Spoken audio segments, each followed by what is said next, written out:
Hello students, सभी को नमस्कार। हमारा ये जो मूल कंसेप्ट है इसका चलेगा 6 लेक्चर, छठा वीडियो चलेगा। हम पिछले वीडियो के अंदर में हमने पढ़ा था गैलो-सैक के नियम के बारे में और एवोगाद्रो के नियम के बारे में, ठीक है। फिर मैंने पिछले वीडियो में कहा था कि जो एवोगाद्रो नियम है वो आपका ज़्यादा इंपॉर्टेंट है, ठीक है ना, क्योंकि उसी की एप्लीकेशंस बहुत ज़्यादा है, बहुत सारी है मतलब, ठीक है। तो हम उसके एप्लीकेशंस की बात करते हैं। एवोगाद्रो जो रूल है, एवोगाद्रो प्रिंसिपल है, उसकी क्या क्या एप्लीकेशंस हैं, क्या क्या अनुप्रयोग हैं, ठीक है। शुरू की 3-4 जो हैं वो सिंपल सी हैं, आप उनको ऐसे याद कर लीजिए, ठीक है। कौन कौन सी मैं लिख देता हूँ, ठीक है।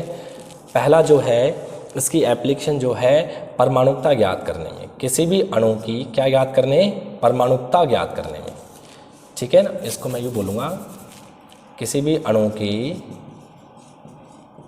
परमाणुकता ज्ञात करने में, परमाणुकता ज्ञात करने में, ठीक है।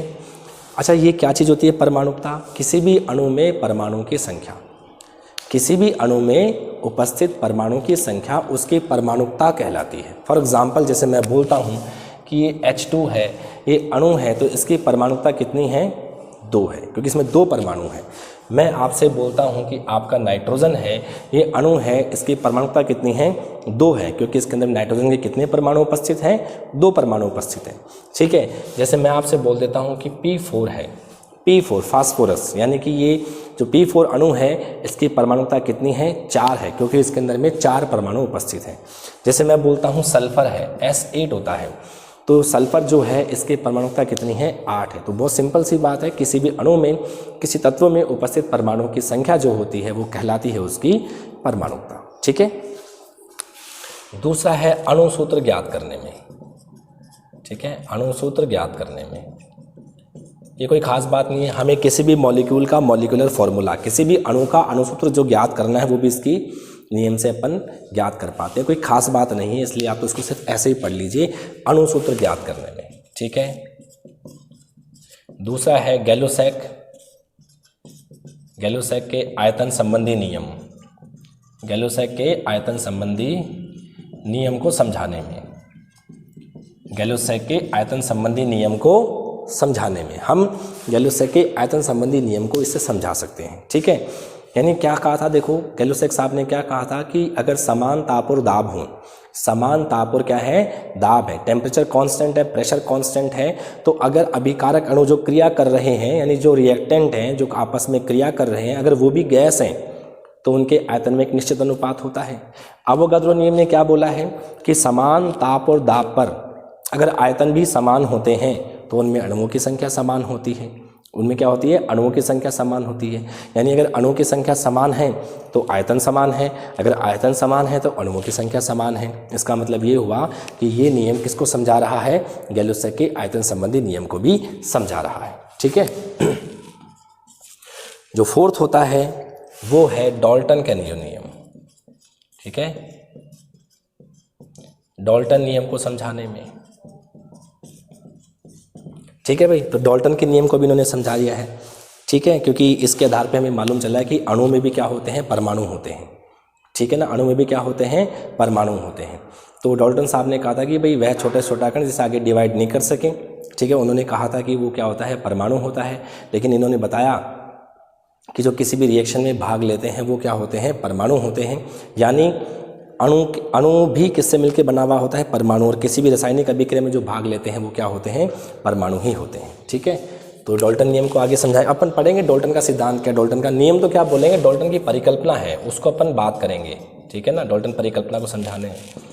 और 5वां होता है, ठीक है, किसी भी गैस के अणुभार, ठीक है ना, गैस के अणुभार और वाष्प घनत्व में संबंध, वाष्प घनत्व में संबंध ज्ञात करने में, संबंध ज्ञात करने में, ठीक है। कौन सा है? गैस के अणुभार और उसके वाष्प घनत्व में संबंध ज्ञात करने के अंदर में। तो अपन किसी भी गैस का अणुभार और उसके वाष्प घनत्व में संबंध ज्ञात करेंगे, ठीक है। तो बहुत सिंपल सी बात है, अगर आपको किसी गैस का वाष्प घनत्व ज्ञात करना है तो हम उसको रिलेट करते हैं किससे? हाइड्रोजन से रिलेट करते हैं, ठीक है। हम हाइड्रोजन को एग्जाम्पल में लेंगे और उसकी सहायता से अपन क्या याद करेंगे? अणुभार में उसके घनत्व में संबंध स्थापित करेंगे, ठीक है। तो यही आपका इम्पॉर्टेंट है। एक छठा वाला भी है किसी भी एनटीपी पर किसी भी गैस का आयतन 22.4 लीटर होता है। वो जो 22.4 लीटर आयतन है ना, वो अपन पढ़ेंगे अगले वाले वीडियो के अंदर में।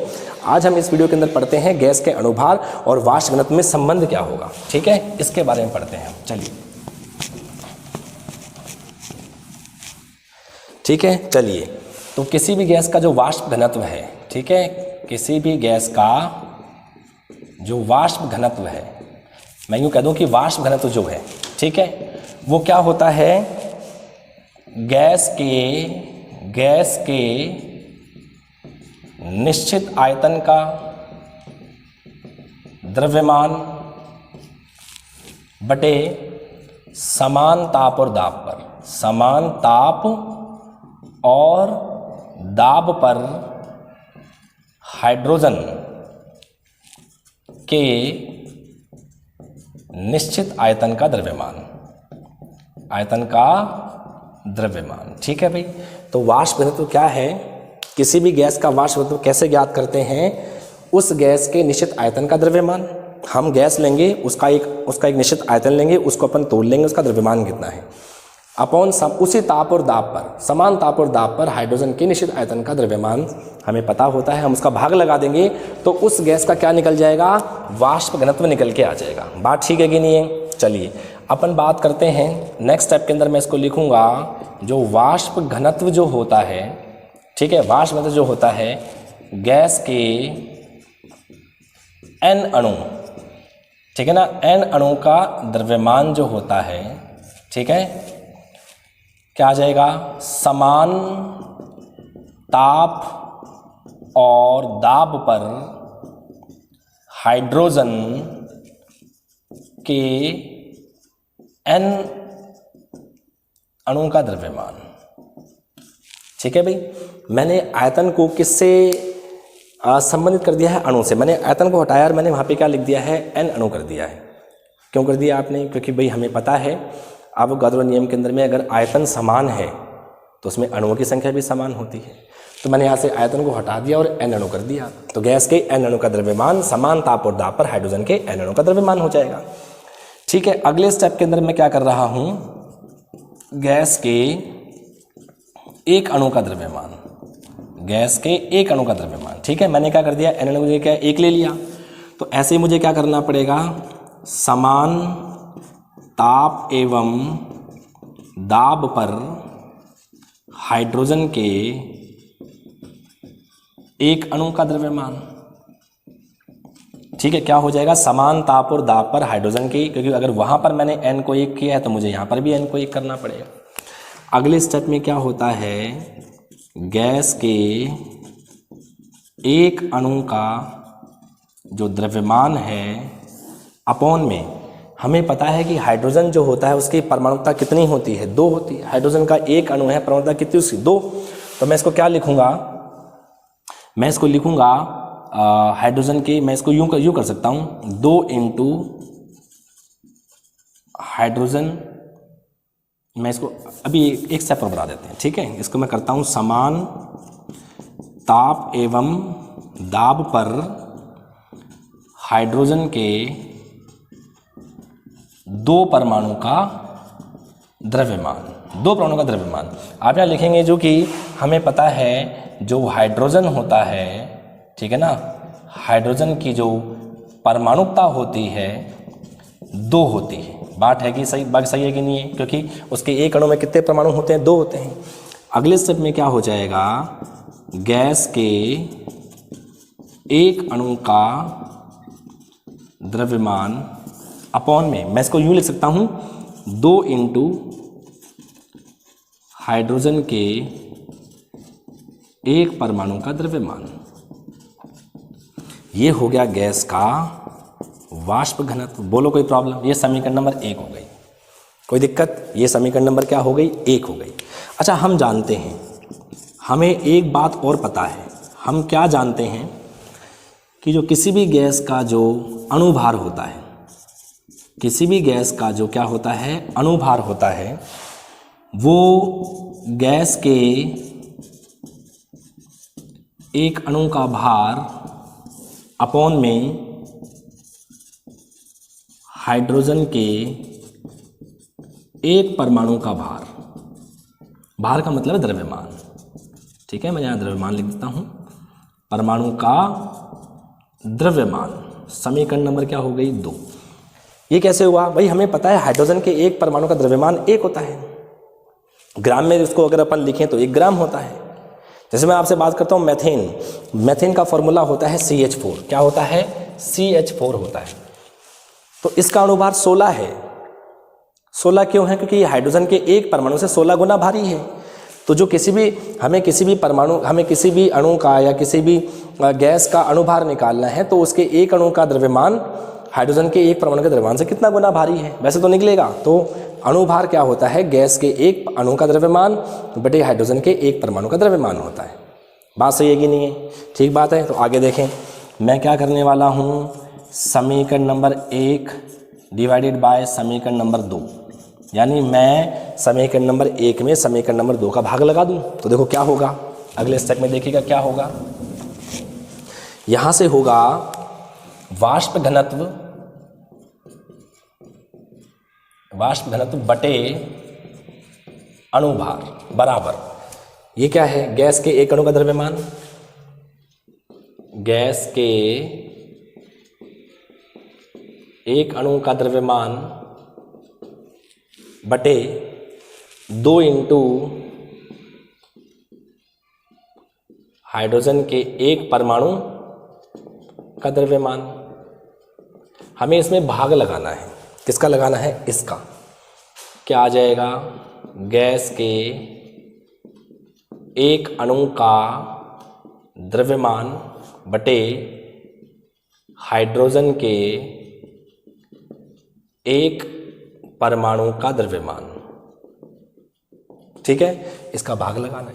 तो अगले स्टेप के अंदर में क्या हो जाएगा, अगले स्टेप में हो जाएगा वाष्प घनत्व बटे अणुभार बराबर क्या होगा, गैस के एक अणु का द्रव्यमान बटे 2 गुणा हाइड्रोजन के एक परमाणु का द्रव्यमान। हमें क्या करना है, अब इसमें इसका भाग लगेगा तो उल्टा हो जाएगा ऊपर, तो ये क्या हो जाएगा, हाइड्रोजन के एक परमाणु का द्रव्यमान बटे गैस के एक अणु का द्रव्यमान। बोलो होगा नहीं होगा, देखो क्या कटने वाला आपस में, देखो गैस के एक अणु का द्रव्यमान, गैस के एक अणु का द्रव्यमान, हाइड्रोजन के एक परमाणु का द्रव्यमान, हाइड्रोजन के एक परमाणु का द्रव्यमान।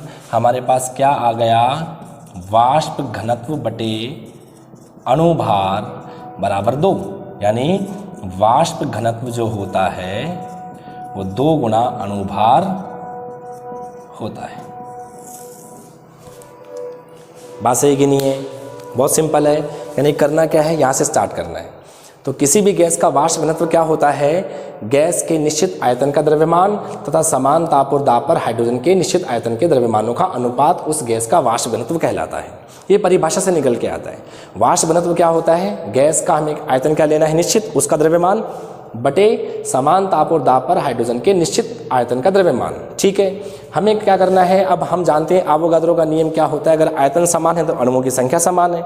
आगे बात समझ में, अगर अणुओं की संख्या समान है तो आयतन समान है। तो मैंने क्या किया, निश्चित आयतन को रिप्लेस कर दिया n अणु से। तो गैस के n अणु का द्रव्यमान बटे समान ताप और दाब पर हाइड्रोजन के n अणु का द्रव्यमान। अगले स्टेप में ऊपर की लाइन तो वैसे की वैसे लिखी, गैस के एक अणु का द्रव्यमान अपॉन में मैंने क्या लिखा, समान ताप और दाब पर हाइड्रोजन के एक अणु का, क्योंकि अगर मैंने n को 1 बदला तो मुझे यहाँ भी बदलना पड़ेगा। अगले स्टेप में हम जानते हैं, ऊपर का तो ऐसे का ऐसा रहा, लेकिन हमें पता है कि हाइड्रोजन का जो एक अणु होता है उसमें परमाणु 2 होते हैं, यानी हाइड्रोजन की जो परमाणुकता होती है वो 2 होती है। बात सही है ना, हाइड्रोजन की जो परमाणुकता होती है वो 2 होती है। तो मैंने क्या किया, हाइड्रोजन के एक अणु की जगह पे मैंने क्या लिख दिया, हाइड्रोजन के 2 परमाणु का द्रव्यमान। फिर मैंने क्या किया, 2 को मैंने आगे लिख दिया है, तो 2 इंटू हाइड्रोजन के एक परमाणु का द्रव्यमान हो गया। इसको मैंने समीकरण नंबर 1 कह दिया। फिर ये चलो, ये तो बात चल रही है वाष्प घनत्व की, हमें संबंध किस में ज्ञात करना था, अणुभार में।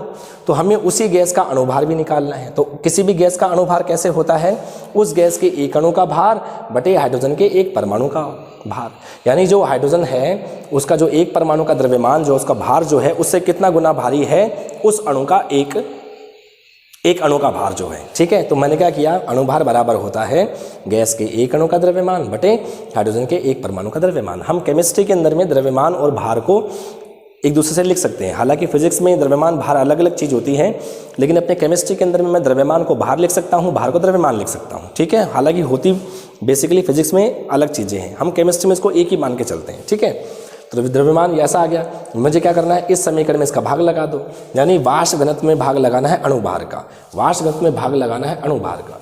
ये संख्या, ये ऐसे कैसा लिखा मैंने, गैस के एक अणु का द्रव्यमान बटे 2 इंटू हाइड्रोजन के परमाणु का द्रव्यमान, ये ऐसे कैसा लिखा, इसमें भाग लगाना है इसका, ये भाग लगा दिया। अगले स्टेप में क्या हो जाएगा, ये जो दोनों बातें हैं ये उल्टी हो जाएंगी, यानी ऊपर आके जब गुणा होते हैं तो उल्टा हो जाता है, सॉल्व करोगे तो वाष्प घनत्व बराबर में 2 गुना अणुभार आ जाता है।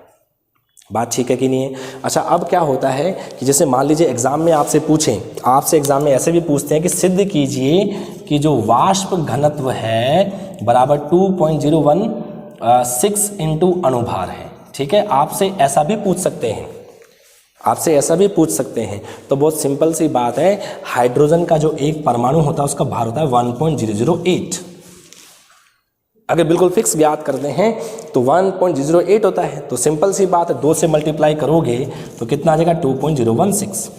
ठीक है, हमें पता है किसी भी गैस का जो वाष्प घनत्व होता है वो 2 गुना अणुभार होता है, ये आपसे एग्जाम में सिद्ध करवाते हैं। ठीक है, तो इसकी एक एप्लीकेशन, एक अनुप्रयोग और है, उसका नाम है आपका एनटीपी पर किसी भी गैस का जो आयतन होता है वो 22.4 लीटर होता है, उसको अपन नेक्स्ट वीडियो में पढ़ेंगे। ठीक है, थैंक यू।